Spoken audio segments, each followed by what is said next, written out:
እሺ አመሰግናለሁ። እኔ መጠየቅ የፈለኩት ምንድነው አንድ ህልም በጣም በልበ ሙሉነት አምነንበት ከጀመርን በኋላ ነገሮች በጣም ሲፈታተኑ እንዴት ነው ከዚህ በፊት የምትሰጠን የዝንቧ ታሪክ አለና ዝም ብሎ መጋጨት ነው ወይስ ለዛ ህልም የሚከፈል ትክክለኛ መስዋዕትነት ነው?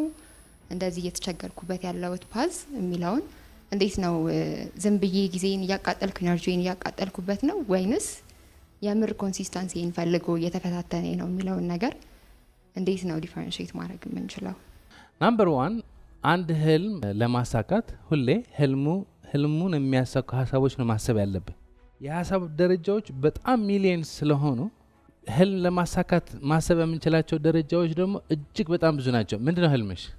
በሀገራችን ብዙም ያልተለመደውን አንቲናታል ክላሶች ወይም ደግሞ የቅድመ ወሊድ ትምህርቶችን ለነፍሰ ጡር እናቶች ዴሊቨር ማድረግ ነው። በተለይ ፈርስት ታይም እርጉዝ ለሚሆኑ እናቶች እርስ በርስ ኤክስፒሪየንስ ሼሪንግ ስቴጅ ከፍተን ፕላስ ደግሞ ከዚህ በፊት ከወለዱ እናቶች ፕላስ ከጤና ባለሙያዎች ጋር አንድ ላይ በመሆን ትምህርት የሚወስዱበት ክላስ ነው። ይሄ ህልም ካለምሽ ምን ያክል ጊዜ ሆነዋል? 8 ወር።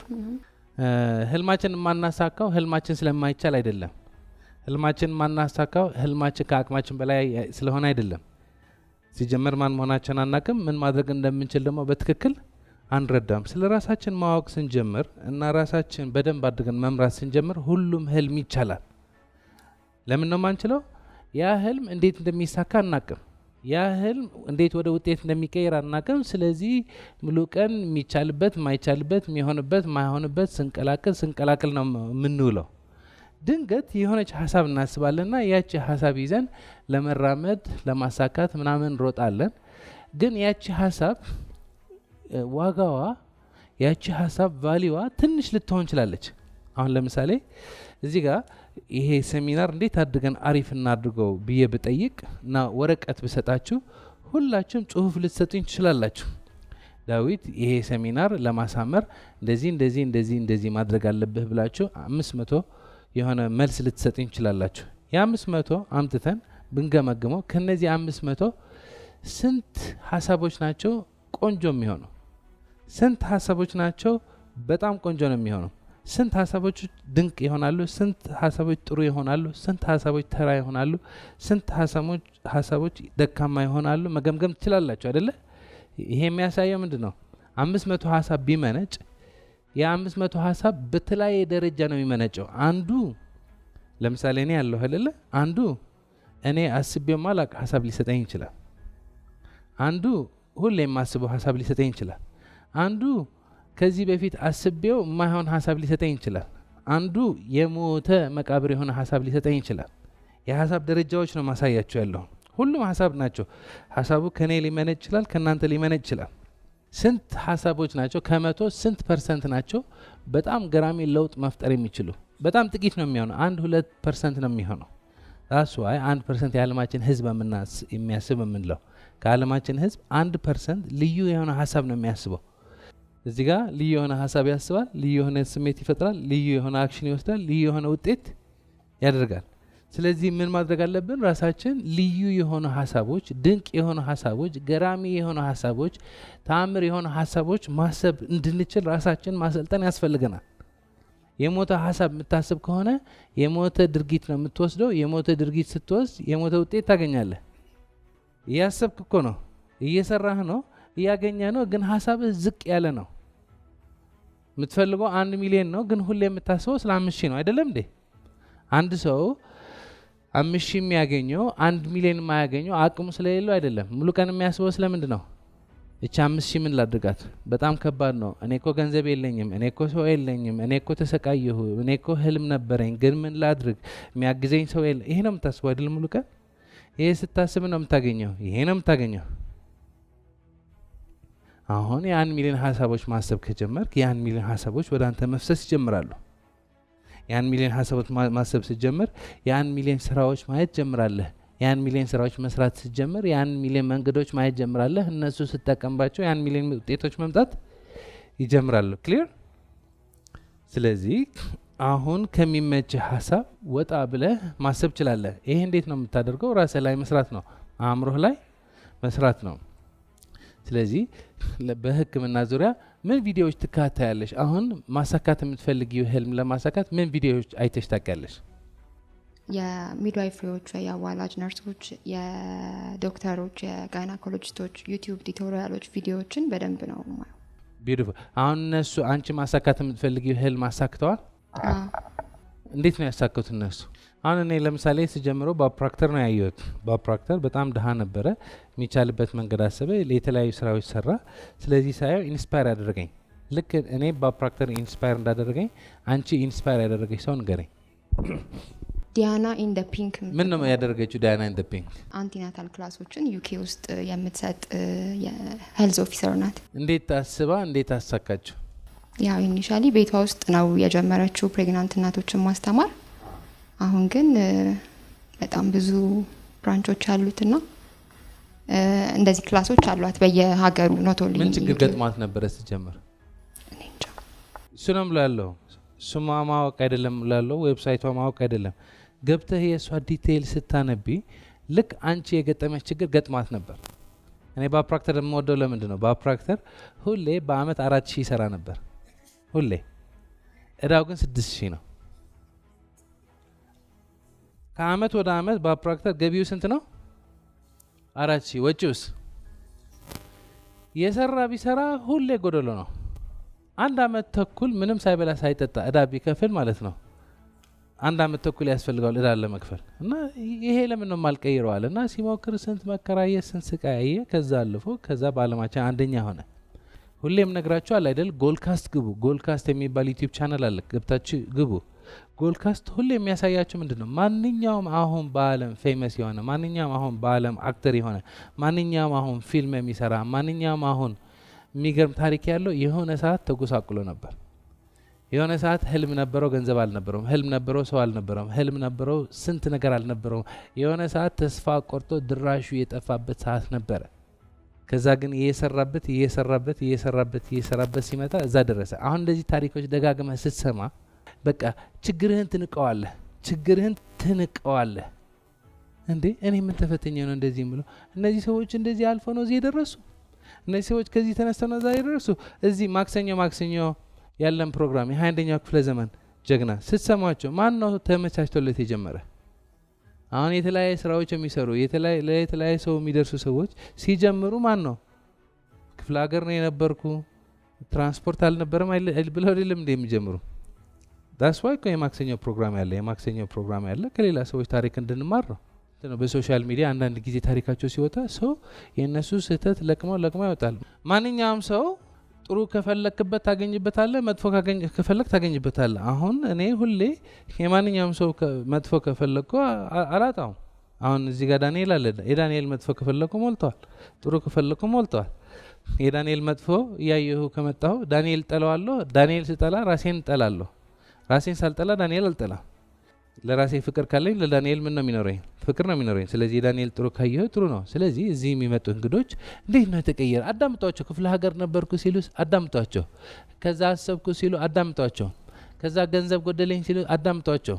ፎርሙላው አለ እዛ ጋር ነው ያለ ፎርሙላ። ያ ፎርሙላ ስታዳምጠው ችግርህ ተሸክመው የነበረ ትንቀዋለህ።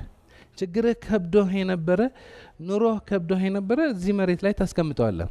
ስለዚህ እንደዚህ አይነት ታሪኮች ስትሰሚ ምን ትሆኛለሽ? you get motivated። እነሱ ከቻሉ እኔም መቻል እችላለሁ። however እዚህ ክላስ በጣም አሁን በኃይለኛ የምንሰራበት ያለን ስራ ምንድን ነው?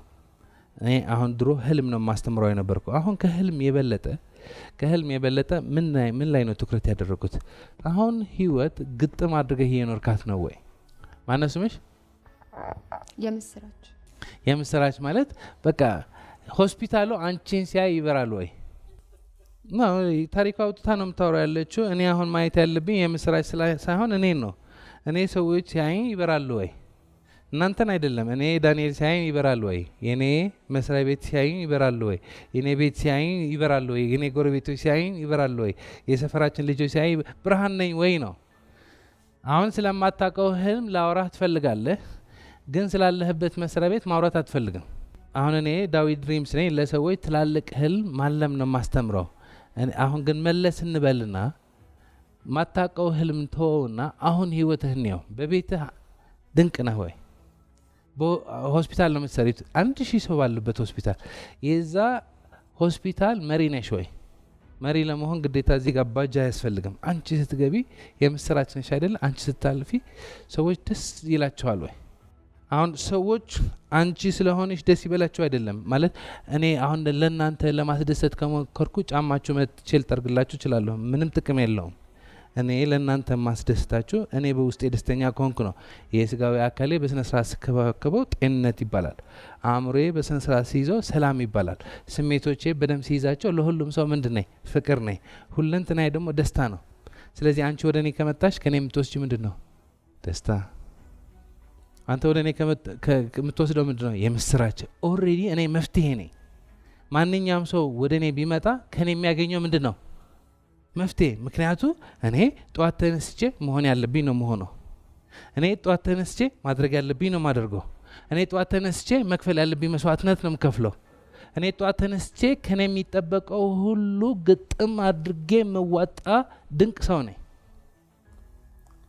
እንደዚህ ከሆንሽ ማለምማ ያስፈልግሽ። በሆስፒታሉ ደረጃሽ አሁን ከ1000 ሰው 1000 መጨረሻ 999 ከሆንሽ ይሄ ከጀመረሽ በዚህ ሳምንት በደረጃ 500 ትገቢያለሽ፣ ቀጥለሽ 100 ትገቢያለሽ። ቀጥሎ ቶፕ 10 ነው የምትሆኚ። ቶፕ 10 ስትሆኚ ሆስፒታል ልክፈል ብቲ፣ የራሴ ፕራይቬት ቢዝነስ ልክፈት ብቲ፣ ሀሳቡ አለሽ፣ ስሜቱ አለሽ፣ ልምዱ አለሽ፣ የሰው እውቀት አለሽ፣ የስራ አሰራር እውቀት አለሽ። ገብተዋል? አሁን ያለህበት መስሪያ ቤት ትቀልድበታለህ። አሁን ፈጣሪ የሰጠህ በረከት መርገም ቀይረኸዋል። ጠዋት ተነስተህ ማማረር ነው። ጠዋት ተነስተህ ቲክቶክ መጎርጎር ነው። ጠዋት ተነስተህ አለቃህ ምን ማድረግ እንዳለበት ነው የምታወራው። ጠዋት ተነስተህ ስለ ሌላ ነው የምትቀልደው። እዚህ ስትመጣ ትልቅ ህልም አለኝ። የትና የት መጀመሪያ አሁን ባለህበት መሆን ያለብህ ትሆናለህ ወይ? ማድረግ ያለብህ ታደርጋለህ ወይ? መክፈል ያለብህ መስዋዕትነት ትከፍላለህ ወይ? መሆን ያለብህ የምትሆን ከሆነ፣ ማድረግ ያለብህ የምታደርግ ከሆነ፣ መክፈል ያለብህ መስዋዕትነት የምትከፍል ከሆነ ፈጣሪ ውጤቱ ይሰጣል። ሰው ባይሰጥህ ፈጣሪ ውጤቱ ይሰጣል። ሆስፒታሉ ባይሰጥህ በራስህ መንገድ ይመጣል። ግን አብዛኛው ሰው አጉል ተስፋ ነው ያለው። አሁን ባለበት እንዳይሰራ የሆነ የሚጠብቀው ነገር አለ። እንደዚህ ሲሆን እንደዚህ ይሆናል የሚል ግምት አለው። ለምን ነው ሰው ድብርት ውስጥ የሚገባው? የአጉል ተስፋው ሳይሳካ ሲቀር። አሁን ያለህ በረከት ግጥም አድርገህ አትጠቀምበት። ጠዋት ተነስተህ ብቻህን ቤት ነህ አይደለ? ብቻህን ሆነ ይህ ስጋ ባንተ ቁጥር ውስጥ ነው። ስፖርት ስራ ካልከው ይሰራል። አንብብ ካልከው ያነባል። አስብ ካልከው ያስባል። አቅድ ካልከው ያቅዳል። ቢሮ በሰዓት ይደርሳል። ቢሮ ገብቶ መደረግ ያለባቸው ነገሮች ያደርጋል። ማድረግ ያለበት ነገር ያደርጋል። አያደርግም። የውጭው ዓለም በእኔ መንገድ ባይሄድ ችግር የለውም። መንግስት በእኔ መንገድ ባይሄድ ችግር የለውም። ሰራተኞቹ በእኔ መንገድ ባይሄዱ ችግር የለውም። አለቃዬ በእኔ መንገድ ባይሄድ ችግር የለውም። እኔ በእኔ መንገድ ካልሄድኩ ግን ማን ነው የሚረዳኝ? መጀመሪያ እኔ በእኔ መንገድ ልሂድ። መጀመሪያ ለራሴ መመሪያ ልስጥና ያ መመሪያ ልከተለው። እነሳለሁ ካልኩ ልነሳ፣ አነባለሁ ካልኩ ላንብብ። አሁን እኔ ለራሴ የምሰጠው መመሪያ አላደርግም። ስለዚህ ከራሴ ጋር ተጣልቻለሁ። በቃ ምንም ይደብረኛል። ትንሽ ተስፋዬ ቲክቶክ ምናምን ስጎራጉር ነው ትንሽ ለቀቅ የሚያደርገኝ እንጂ ጭንቀት በጭንቀት ነኝ። ይሄ ጭንቀት ተጨንቄ ገብቼ እዛ ሆስፒታል ስትገቢ ድብር ነው የሚልሽ። ስለዚህ ሰዎች ሲመጡ ትሰሪያለሽ እንደ ስራ፣ ግን ዋው አይደለም። በሆስፒታሉ አንቺን መተካት ቀላል ነው። ብትኖሪ ባትኖሪ ልዩነት የለውም። ስለዚህ ብዙ አዲስ ነገር አትማርም። አዲስ እንቅስቃሴ የለም። ነው ሁሉ ያስጠላል። ከዛ አልፎ ማለት ነው አልፎ ህልም አለኝ። የቱ ጋር የት አለ መሰረቱ? መሰረቱ ካልተገነባ ህንፃው የገነባ ብትገነባ መፍረሱ አይቀርም። መሰረቱ ከሌለ ዲኮሬሽኑ ብንሰራ ምን ትርጉም አለው? እንደሱ እኮ ነው የሆነ። አሁን ያለንበት ዘመን እኮ መሰረቱ ላይ መስራት የሚፈልግ የለም። መሰረቱ መቆፈር የሚፈልግ የለም። ዲኮሬሽኑ ብቻ። የቱ ላይ ይቁሙ ዲኮሬሽኑ? ህልም እኮ አንተ ጋር ነው የሚበቅለው። አንተ ሁሌ መሆን ያለብህ የምትሆን ከሆነ፣ ማድረግ ያለብህ የምታደርግ ከሆነ፣ መክፈል ያለብህ መስዋዕትነት የምትከፍል ከሆነ ህልሙ ራሱ ይመጣና አሳካኝ ይላል። መጀመሪያ ምን መሆን አለብን? ማን ጋር ኮንሽስ መሆን አለብን? እኛ አይደለ? ከዚህ ደግሞ እንሄዳለን፣ ቤት እንሄዳለን። አሁን ቤት ስታደርጉ ምንድን ነው የምታደርጉት? አሁን እኔ እዚህ አውት ስኬጁ ላይ አውትሉክ ከፍቼ ያሳያቸዋለሁ። እያንዳንዷ 3 ሰዓት ምን አድርጋለሁ 3 ተኩል ማለት እንደዚህ በደቂቃ አይደለም፣ ግን አቨሬጅ ዛሬ ማታ ራሴ ካልገነባው ነገ ያለ ፈተና እንዴት ነው የምቋቋመው? ዛሬ ብዙ ነገር ይመጣል ወደ ህይወቴ። ዛሬ በህይወቴ ብዙ ኢሹዎች አሉ፣ ብዙ የምንሞክራቸው ነገሮች አሉ፣ ብዙ የማይሳኩ ነገሮች አሉ። ማታ ማራገፍ ያስፈልጋል እንዴ? ማታ ማራገፍ ያስፈልጋል። እሱ አራግፈ ጤናማ ነገር መመገብ ያስፈልጋል፣ ማቀድ ያስፈልጋል፣ ኤክሰርሳይዝ መስራት ያስፈልጋል። እንደዚህ ጠጋግነህ ነው ራስህን የምተኛ። ቀልድ አይደለም። ጠዋት ተነስተህ የራሱ ሩቲን አለው። ጠዋት እንደተነሳው መጀመሪያ ማድርገዋለሁ፣ ጠጋግነህ ነው የምትወጣው። ላለው የሀሳብ የስሜት ጦርነቶች ራስህን በየቀኑ የምጠግንበት ሰዓት ከሌለ ጠፍ አድርጎ ነው የሚገድሉ። ስለዚህ ማታ ሁላችሁ ዛሬ ማታ ምን ይመስላል ግቡና the best ምሽት የሚባል ለእናንተ ምንድን ነው? አሁን ከዚህ 2 ሰዓት እንወጣለን አይደለ? ከዚህ 2 ሰዓት ስንወጣ ምሽታችሁ ምን ይመስላል? ምን ብታደርጉ? ካልሆነ ምንድን ነው? ምንም አላቀድክም። ሻይን ጠጣ፣ እሺ። ቢራን ጠጣ፣ እሺ። እነሱ ከሌለ ቲቪ፣ እሱ ከሌለ ቲክቶክ፣ ምሽት ሙሉ የለም። ከዛ 7 ሰዓት 8 ሰዓት ለሆነ ውይ እኔ እንደማረባ ልተኛበትሽ። ከዛ አላርም ጠዋት ሲነሳ ምን አባቱ ነው የሚበጠብጠኝ? እኔ ስንት ጠዋት ተነስታል እንደዚህ ሆንኩ እንዴ?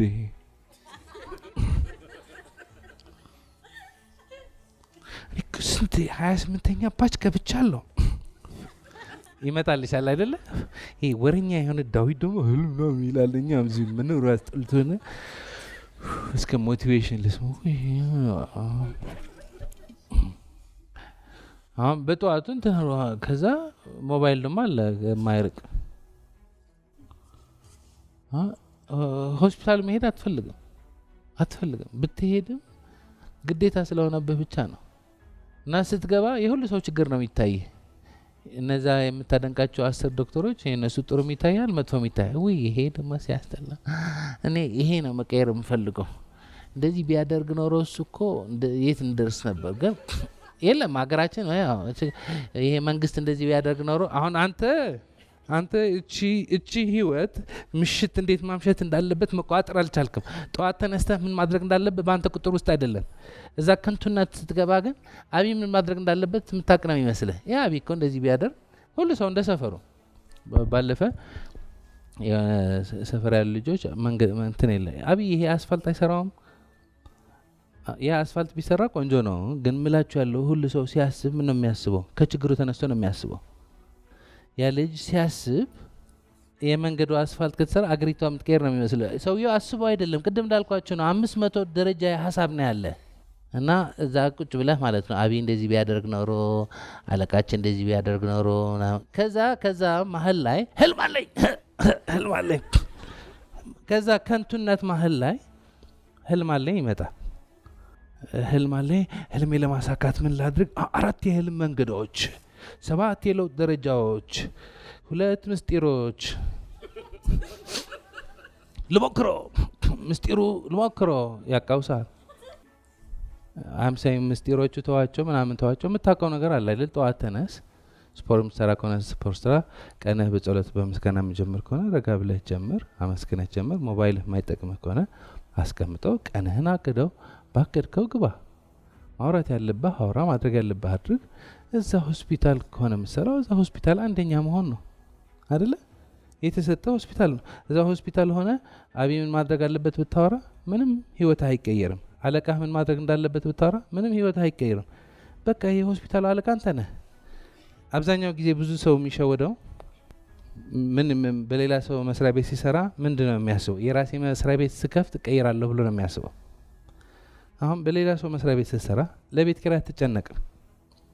በሌላ ሰው መስሪያ ቤት ስትሰራ፣ በሌላ ሰው ህልም ስትሰራ ደሞዝ አትከፍልም፣ ግብር አትከፍልም፣ እቃ አትገዛም። ምን ሁሉ የተመቻቸ ነው። እዛ ስትገባ ትማራለህ። እዛ ሆስፒታል ገብተሽ የምስራች ተምረሻል አልተማርሽም? ትምህርት ቤት ከተማርሽው እዛ ሆስፒታል የተማርሽው ይበልጣል አይደለ? ሞር ትምህርት ያለ እዛ ነው። መስሪያ ቤት ትምህርት ቤት ነው። የሚያስፈልግ ትክክለኛ እውቀት ነው የሚያስተምር፣ ስራ ነው የሚያስተምር፣ ተግባር ነው የሚያስተውቅ፣ ከደንበኛ ነው የሚያገናኝ። ከትምህርት ቤት የሚለየው መስሪያ ቤት ምን ይጨምርላል? ደሞዝ ይከፍላል። ትምህርት ቤት ከፍለህ ነው የምትማረው፣ የመንግስት ቢሆን። መስሪያ ቤት ግን ከፍሎ ነው የሚያስተምርህ። አሁን ተከፍሎ ደሞዝ ተከፍሎ እየሰራ ታማራለህ፣ ደሞዝ ተከፍሎ እየተማርክ ታረፍዳለህ። እና ብቸኛው አጉል ተስፋ የራሴ ድርጅት ስከፍት ጎበዝ ሆናለሁ። ኬት ቤት ኪራይ አንተ መክፈል ሲኖርብህ፣ ደሞዝ አንተ መክፈል ሲኖርብህ፣ ግብር አንተ መክፈል ሲኖርብህ፣ ሁሉ ሰው አንተ ላይ ሲያፈጥ፣ 1000 ሰው አንተ ላይ ሲያፈጥ ነው ጎበዝ የምትሆነው። 1000 ሰው ሲያማርብህ ነው ጎበዝ የምትሆነው። ለ1000 ሰው ደሞዝ መክፈል ሲኖርብህ ነው ጎበዝ የምትሆነው። አትሆንም። አሁን ግን በመስሪያ ቤቱ አንደኛ ከሆን፣ ከሁሉ ሰው ቀድመህ የምትገባ ከሆነ፣ ኃላፊነት የሚሰማ ከሆነ፣ አለቃ ከሆን ሁሉ ጉዳይ ያገባኛል። አትዘባርቃለህ ማለት አይደለም፣ ግን ይሄ መስሪያ ቤት የኔ ኃላፊነት ነው ብለህ ወጥረህ ምትሰራ ከሆነ፣ ምትሞክር ከሆነ ሁሌ ይሳካል አይሳካም። ትሞክራለህ፣ አንዳንዴ ይሳካል፣ አንዳንዴ አይሳካም። ስትሞክር ሌላ ሰዎች ስላንተ ማውራት ይጀምራሉ። ካልሞክርክ ምንም አይሉ። ምንም ካልሞከርክ መጥቶ ሀሜት ነው የሚነግሩ። እንትና እኮ እንደዚህ ያደረገችው አባረሩት እኮ ነው የሚሉ። መሞከር ከጀመርክ ግን የሀሜት ርዕስ ማን ነው የምትሆነው? አንተ ነው የምትሆነው። ሰዎች ስለ አንተ መሞከር ይጀምራሉ። ስትሞክር ትልቅ ትሳሳታለህ፣ ትልቅ ኪሳራ ትከስራለህ፣ ትልቅ ውድቀት፣ ትልቅ ኃላፊነት ትሸከማለህ። ትልቅ ኃላፊነት ስትሸከም ትንሽ ከተሳሳት ትልቅ ውድቀት ይመጣብሃል። ስትሄድ ግን የሆነ ሰዓት እዛ ሆስፒታል ወሳኝ ነህ። አንተ ከሌለ ትልቅ ልዩነት ነው ያለ። አሁን አንተ እዛ ሆስፒታል ብትቀጥል ታምር ነው። የራስህ ሆስፒታል ብትከፍት ታምር ነው።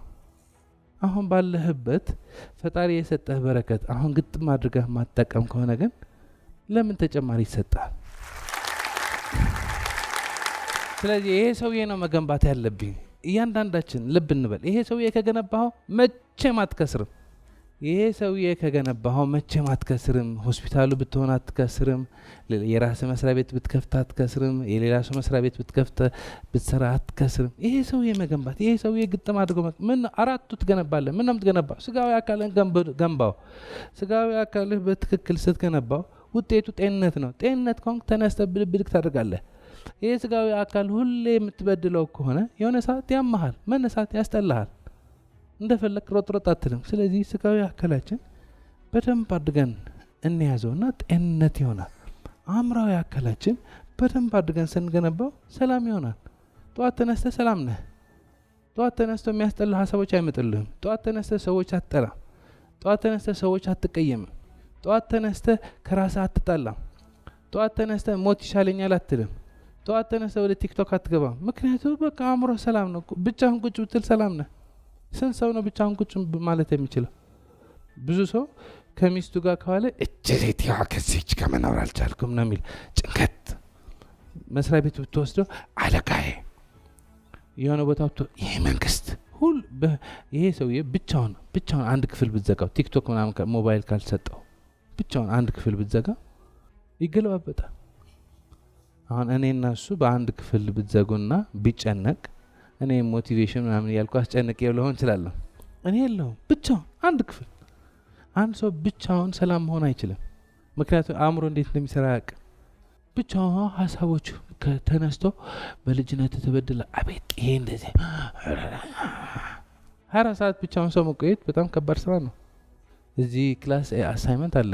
ከክላስ አንድ ክፍል ምንድነው 30 ደቂቃ ቤታችሁ ዝም ብላችሁ ቁጭ በሉ ነው። ምንም አታድርጉ፣ እንደዚህ አድርጉ፣ ስፖርት ስሩ ምናምን አይደለም።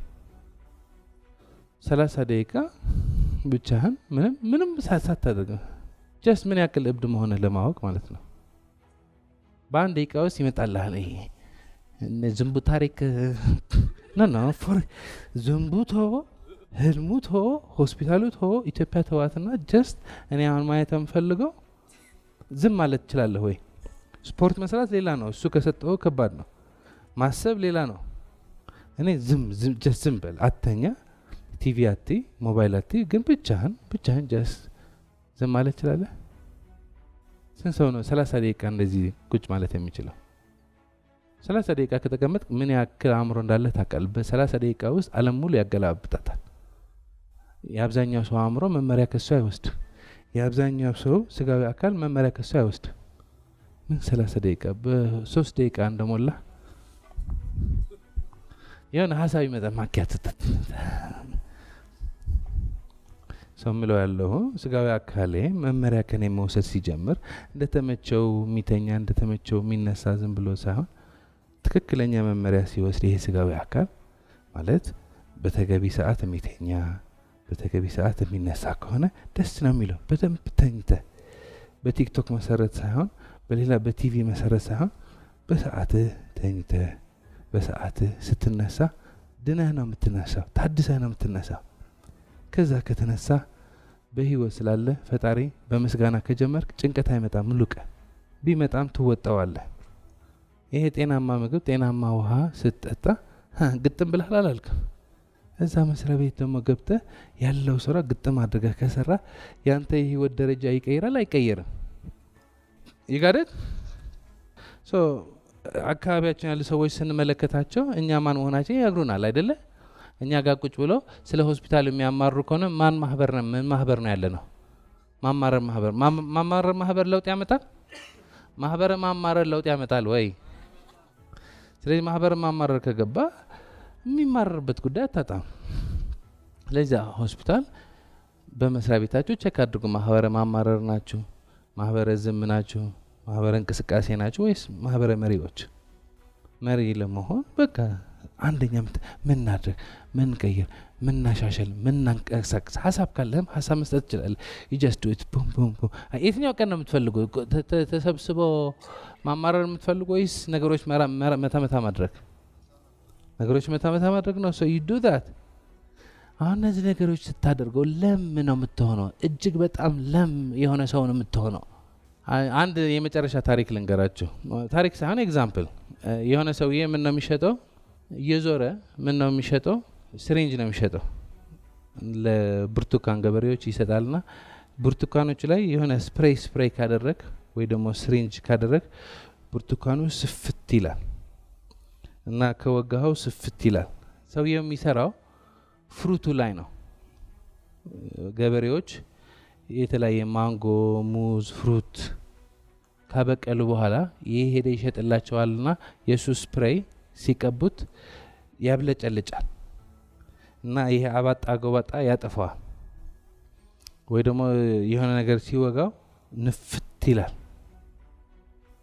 እና ለአንድ ገበሬ ሄዶ እንደዚህ ልሽጥልህ ሲል ነው እኔ ፍሩቱ ላይ አይደለም የምሰራው። እኔ የምሰራው ምን ላይ ነው? አፈሩ ላይ ነው የምሰራው። እኔ የምሰራው ምን ላይ ነው? አፈሩ ላይ። አፈሩን አጥረዋለሁ፣ አፈሩን እኮተኩታለሁ፣ አፈሩን ማዳበሪያ ጨምራለሁ፣ አፈሩን ማድን ጨምራለሁ፣ አፈሩን ውሃ አትጣለሁ፣ መሬቱን ለም አድርጓለሁና መሬቱን ለም ከሆነ ዛፉ ምን አለው? ስር አለው። ስር ነው የሚባለው። ያ ስር ከዛ አፈር የሚያስፈልገው ምን ያደርጋል? ይመጣል። ሁሌ እንደመጠጠ ነው። ሁሌ ይመጣል። በግንዱ ያልፋል፣ በቅጠሎቹ ያልፋልና ለማን ይሰጣቸዋል? ለፍሩቶቹ ይሰጠዋልና የሚያምሩ ፍሩቶች ይወጣሉ። በዚህ አመት ባይወጡ የሚቀጥለው አመት ሁሌ ፍሬ ታገኛለህ አታገኝም? ይህ ሲሪንጅ የምትወጋ ከሆነ የሆነ የሚቀባ የምትቀባባ ከሆነ በእርግጥ ሰው ቤቱ እስከሚደርስ ተነፍቶ ይሄዳል። ፍሩቱ ቤት እስከምትደርስ ተነፋፍቶ ይገባል። ፍሩቱ ቤት ሲገባ ግን ምን ይሆናል? ይጨማደዳል። የሚቀጥለው ቀን ሰው ይመጣል፣ አያምንህም። ዴኮሬሽኑ ላይ ከሰራ ማለት ነው፣ መሰረቱ ካልተሰራ፣ ይሄ ሰውዬ ካልተሰራ ማለት ነው፣ ዲኮሬሽኑ ቤት ሲደርስ ፌክ መሆኑ ይታወቃል። መሬቱ ላይ ከሰራህ ግን መሬቱ ለም ካደረከው በዚህ አመት ውጤት ባታገኝ የሚቀጥሉ አመቶች ሁሌ ውጤት ታገኛለህ። ስለዚህ መስራት ያለብን ማን ላይ ነው? መሰረቱ ላይ። መሰረቱ ማን ነው? እኔ ነኝ አይደለ? ምን ስሩ ምን ራሳችሁ ላይ መስራት ነው። ስለዚህ ምን ሰራለን? ስጋዊ አካላችን ሰራለን። ስጋዊ አካላችን በደንብ ስንሰራው ጤናማ ነን። ጧት ብድግ ብለህ ሙሉ ቀን የመሮጥ ችግር የለብህም። ያስማማናል አያስማማንም? ቀጥሎ ደግሞ አእምሮ ትሰራለህ። አእምሮ በደንብ ስትሰራው ናምበር 1 ሰላም ነው። ብቻህን ቁጭ በል ከተባል ቁጭ የማለት ችግር የለብህም። ቀጥሎ አእምሮ ትሰራዋለህ። ምን ነው የምትሰራው? የምትፈልገው ህልም ማሳካት የሚችል አእምሮ ትገነባለህ። በቃ ስታስብ ሀሳብ ስታስብ የምታስበው ሀሳብ የሚቻልበት ነው። ሀሳብ ስታስብ የምታስበው የሚሆን ነው። ይሄ ከየት ነው የሚመጣው? ሁሌ የምታነበው፣ ሁሌ የምታየው ቪዲዮ፣ ሁሌ የምትሰማው፣ ሁሌ የምታወራው የይቻላል ከሆነ የእድገት ከሆነ የማሳካት ከሆነ የምስጋና ከሆነ የፍቅር ከሆነ የሰላም ከሆነ አእምሮ እንደሱ ነው። ይህ አእምሮ ሀሳብ ሲያስብ አንተን የመሰለ ሀሳብ ነው የሚያስበው። ይሄ ልጅ ያስጠላኛል ካልኩ እኔ ነኝ ጥላቻ። እኔና ዳንኤል አለን። ይሄ ልጅ ስናየው ዳንኤል ከወደደው እኔ ከጠላሁት ልጁ አይደለም የሚወደድ የሚጠላ፣ እኔ ጥላቻ ሙልቻለሁ። ስለዚህ ሳየው እጠለዋለሁ። እሱ ፍቅር ሞልተዋል። ስለዚህ እሱ ሲታየው ምን ነው የሚታየው? ፍቅር ይታየዋል። ይሆን እኮ ነው የምታየው። በጥላቻ ከተበላ ሁሉ ሰው ያስጠላሃል። በጭንቀት ከተበላ ሁሉ ነገር ያስጨንቃል። በአይቻልም ከተበላ ሁሉ ነገር የማይቻል ነው ይመስልህ። ግን ሁሌ የምታነበው የምትማረው ይቻላል ከሆነ ሰላም ከሆነ ፍቅር ከሆነ የሆነ ሀሳብ ሲመጣ እንደዚህ ካደረግን እኮ ይቻላል። ሊሆን ላይሆን ይችላል። ግን መጀመሪያ የሚታይህ ምንድነው? የሚቻልበት መንገድ ነው የሚታይህ። የሆነ ችግር ሲፈታ መፍትሄ ይታይሃል። የሆነ ቪዲዮ ትዝ ይልሃል። እንትና እኮ እንደዚህ ተፈትኖ እኮ ነው ያሸነፈ፣ እኔም እችላለሁ። የሆነ ሰው መጥቶ ሲሰድብህ ያሳዝንሃል። ምክንያቱ ፍቅር ነህ። ይሄ ወንድሜ ፍቅር ጎድሎት እየተሳደበ ነው፣ እኔ ግን ለሱ ያለኝ ምንድን ነው? ፍቅርና ሰላም ነው። ስለዚህ አእምሮ በደንብ ስትገነባው ብቻህን ሰላም ነህ፣ ብቻህን ፍቅር ነህ፣ ብቻህን ይቻላል ነህ። ስለዚህ ሰዎች ሲመጡ እሱ ነው የምትሰጣቸው። ሰዎች አሁን ሁሌ ሰላም ስትሰጣቸው፣ ሁሌ ፍቅር ስትሰጣቸው፣ ሁሌ የሚቻልበት ሀሳብ ስትሰጣቸው እነዚህ ሰዎች ወደ አንተ መምጣት ይፈልጋሉ ወይስ ከአንተ መራቅ ይፈልጋሉ? ምክንያቱ የመፍትሄ ሰው ነህ። አሁን ሰፋ አልሰፋም። አሁን እች ልጅ በሆስፒታሏ አንደኛ ከሆነች እሷ እኳ ባትጀምር የሆነ ባለ ሀብት ይመጣልና እዚህ ሆስፒታል ማን ነው አንደኛ ሲባል የምስራች እሷ ናት። አንደኛ የምትገባው እሷ ናት።